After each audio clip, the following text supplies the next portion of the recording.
Bienvenue dans cette nouvelle vidéo, je suis Laurent Bérisy, le fondateur des éditions AgriLearn. Bienvenue sur cette série Paysans Entrepreneurs. Aujourd'hui, on va se poser la question du choix des futures productions de sa ferme. Comment, une fois que vous avez une idée ou voire un rêve au départ d'installation en agriculture, comment vous pouvez choisir au final les productions dans lesquelles vous allez vous lancer. Pour cela, je vais vous proposer plusieurs critères. Et le premier critère que je vais vous inciter à prendre en compte, c'est le plaisir. Est-ce que vous avez vérifié le plaisir que vous prenez dans ces productions?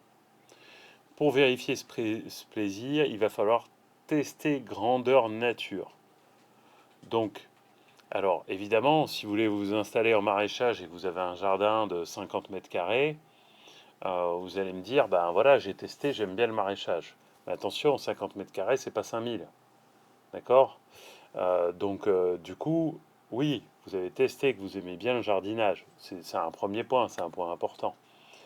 Mais il va falloir avoir d'autres situations de test, quand je dis grandeur nature, c'est-à-dire qui se rapprochent plus de la situation dans laquelle vous allez vous installer. Donc, je vous ai listé différentes possibilités. Déjà, il y a des stages. Vous savez que France Travail propose, si vous êtes en recherche d'emploi, propose des immersions au milieu de travail. D'accord? Je ne sais plus quel nom ça a précisément, vous chercherez, hein, mais il y a des possibilités de tester des métiers grâce à France Travail.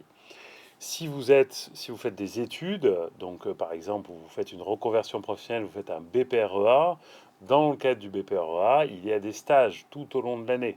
Donc vous allez profiter de ces stages pour tester ça. Si vous êtes plutôt en formation initiale, évidemment, il y a l'apprentissage qui va être important, parce que là, vous allez pouvoir aussi vous tester. Il peut y avoir également le salariat, par exemple le service de remplacement. En France, il existe dans tous les départements des services de remplacement, c'est-à-dire des associations qui envoient des jeunes et des moins jeunes remplacer des agriculteurs pour différents motifs. Ça peut être parce qu'ils partent en vacances une semaine, ça peut être pour un congé maternité, ça peut être en cas d'accident, en cas de maladie également. Et ce type de salariat-là, qui est le service de remplacement, est très formateur parce que ça vous oblige en fait à changer de ferme assez régulièrement et donc à tester des situations différentes en grandeur nature.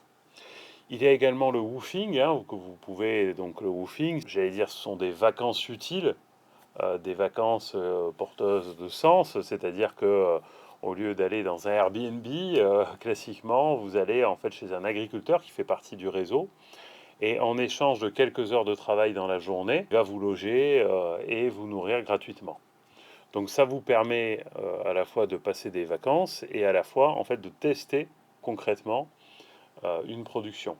L'avantage aussi de ce réseau, c'est que c'est un réseau international, donc vous pouvez tout à fait aller à l'autre bout de la planète découvrir des productions. Il y a également des endroits qu'on va appeler les espaces tests.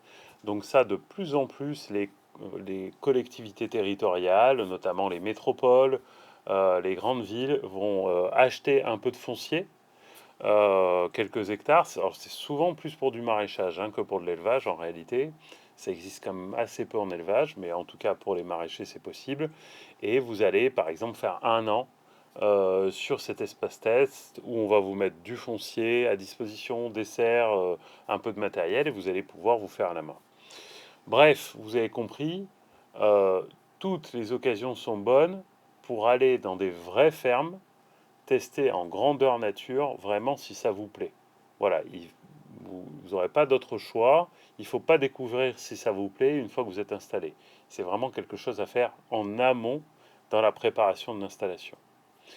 Euh, je me rappelle d'un porteur de projet qui voulait s'installer en escargot parce que l'élevage lui plaisait beaucoup. Et lors d'un stage, donc au mois en fin d'année, hein, au mois d'octobre, je crois que la récolte se fait au mois d'octobre, la partie transformation des escargots, je vous fais pas un dessin, lui a pas plu. Bref, ça l'a dégoûté, voilà, tout simplement, et donc elle s'est aperçue que, bah, ok, il y avait cette composante-là du métier, en fait, qui lui plaisait pas du tout, et voire même qui rendait impossible le fait de faire cette production pour elle. Donc voilà. Et ça peut être vrai pour d'autres productions, hein. Je me souviens de maraîchers en fait qui n'aimaient pas du tout vendre, hein. Donc ça c'est une composante du métier. Si vous faites du maraîchage diversifié et que vous voulez pas avoir un seul client parce que vous préférez être tout seul toute la journée, bah, ou alors il faut s'installer à plusieurs, mais vous voyez, ça peut être rédhibitoire. Bref, il peut y avoir plusieurs éléments du projet dont vous n'avez pas conscience avant de vous lancer qu'il faut tester grandeur nature. Deuxième élément, les compétences. C'est-à-dire qu'il faut que les productions que vous allez faire valorisent des compétences et des points forts que vous avez déjà. Ça ne veut pas dire qu'il faut que vous n'ayez rien à apprendre, parce que vous allez avoir des compétences qui sont spécifiques au métier, que vous pouvez déjà avoir, mais que vous pouvez apprendre en totalité. Mais je pensais plutôt, moi, aux compétences qu'on va appeler transversales, c'est-à-dire des compétences qui peuvent être issues de vos anciens métiers ou de vos anciennes expériences. Typiquement, le sens du relationnel, typiquement la communication, c'est-à-dire le sens du relationnel. Vous avez été commercial dans une vie précédente, ça veut dire que vous avez le sens relationnel quand vous allez faire de la vente directe. Je me souviens d'une productrice de chèvres qui avait été pharmacienne. Eh bien, quand on a été pharmacien, on est quelque peu rigoureux quand on se met à transformer des fromages. Vous voyez, voilà, on est précis. Donc tout ça, ce sont des compétences transversales. On peut avoir également des gens qui ont déjà géré une entreprise avant, qui ont été artisans. Parce que si vous avez déjà géré une entreprise, vous avez été artisan ou que vous avez déjà eu un commerce, vous savez ce que c'est, par exemple, que la gestion de la trésorerie dans une exploitation agricole. Ça va vous aider. On a eu des agriculteurs qui ont bossé dans la communication, par exemple, c'est-à-dire qui étaient infographistes. Donc, ça veut dire que vous allez avoir beaucoup de facilité pour communiquer sur votre métier. Donc, du coup, dans les compétences, il va y avoir les compétences spécifiques au métier qu'il va vous falloir acquérir, et il va y avoir toutes les compétences transversales que vous allez pouvoir réemployer. Donc souvent ce sont des points forts et il faut se questionner sur ces points. Troisième élément pour choisir les productions de votre ferme, les prix. Est-ce que dans les productions que je vais vendre, je suis capable de mettre des prix suffisants pour pouvoir en vivre? En gros, plus vos produits sont de qualité, parce que généralement, si vous avez un projet de reconversion professionnelle en agriculture, c'est pour faire des produits de qualité et c'est pour faire de la vente directe. Et plus vos produits sont de qualité, moins vous pouvez industrialiser le processus. Donc vous n'allez pas pouvoir, si vous installez en maraîchage diversifié avec 40 légumes différents, vous n'allez pas pouvoir faire 10 hectares de pommes de terre. Vous voyez, c'est pas le même projet.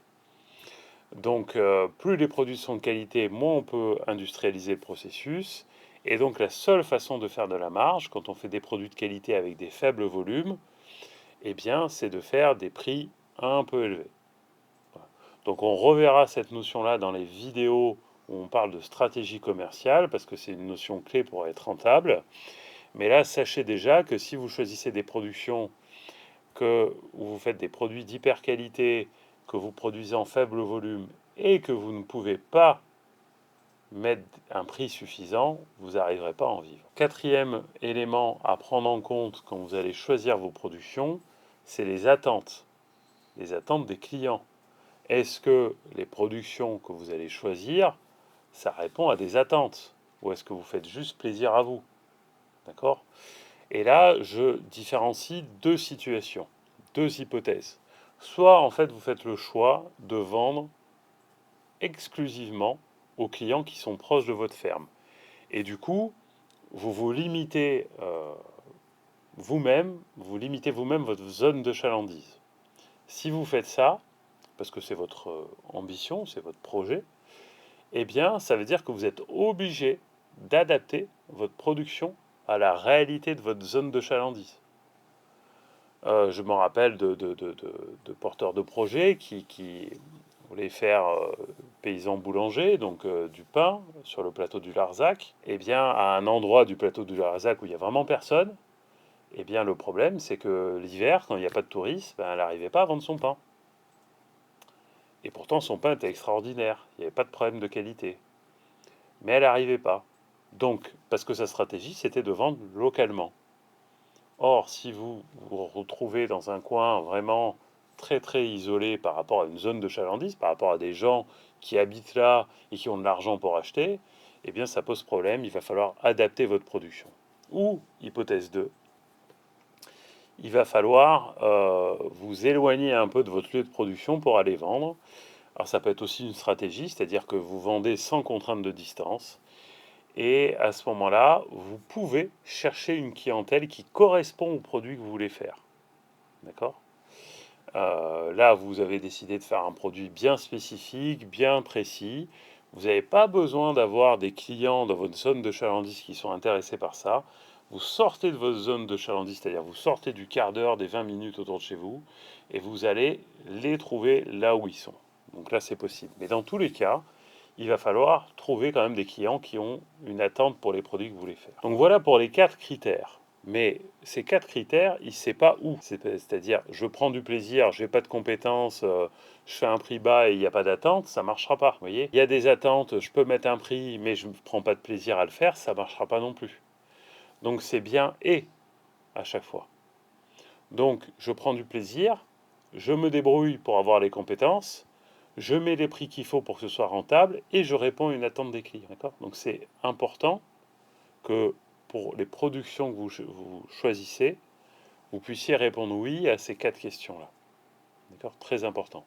Évidemment, après, si on veut apporter un peu de nuance à ce que je viens de dire, dans les grandes productions, il faut que ce soit oui pour les 4. Par contre, dans votre gamme de produits, on reverra ça, mais on peut avoir des produits qui font de la marge, qui répondent à des attentes, et où on prend moins de plaisir, mais on les fait parce que ça fait beaucoup de marge. Voilà. On peut avoir des produits où on prend beaucoup de plaisir, on les fait parce qu'on se fait plaisir, mais ça fait peu de marge.